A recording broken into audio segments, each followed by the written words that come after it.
প্রথম পছন্দ হচ্ছে শাপলা এবং আমরা আশা করছি প্রিয় সাংবাদিক ভাই বোনেরা এবং প্রিয় দেশবাসী, আপনারা জানেন যে আজকে ইলেকশন কমিশনে জাতীয় নাগরিক পার্টি এনসিপির পক্ষ থেকে দল নিবন্ধনের জন্য যে সকল কাগজপত্র এবং আবেদন সকল শর্তাবলী পূরণ করে আমরা আমাদের সেই কাগজপত্র এবং আমাদের আবেদন আজকে নির্বাচন কমিশন বরাবর দাখিল করেছি। এবং আমরা যেই নির্বাচন কমিশন কর্তৃক যে শর্তাবলীগুলো রয়েছে সেই শর্তাবলীগুলোর অধিক আমরা পূরণ করেছি। 105টি উপজেলা, 25টি জেলা কমিটি হয়েছে জাতীয় নাগরিক পার্টি এনসিপির।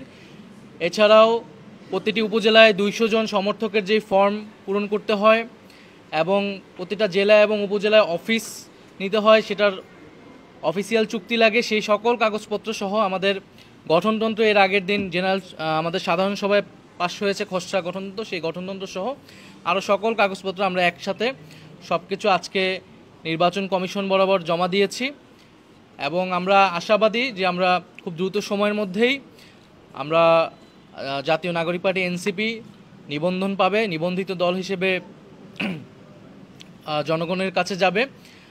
আর আপনারা ইতিমধ্যে জেনেছেন যে আমরা আমাদের যে মার্কা দলীয় প্রতীক সেটার জন্য আমরা 3টি মার্কার আমরা আবেদন করেছি। 3টি মার্কার জন্য শাপলা, কলম এবং মোবাইল, কিন্তু আমাদের প্রথম পছন্দ হচ্ছে শাপলা এবং আমরা আশা করছি যে জনগণের মার্কা হিসেবে, গণঅভ্যুত্থানের মার্কা হিসেবে, সাধারণ গ্রাম বাংলার প্রতীক হিসেবে শাপলা মার্কা হিসেবে জাতীয় নাগরিক পার্টি পাবে।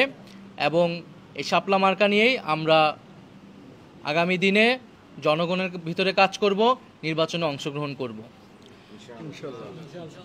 এছাড়া আমরা প্রধান নির্বাচন কমিশনের সাথে কথা বলেছি, শুভেচ্ছা বিনিময় করেছি।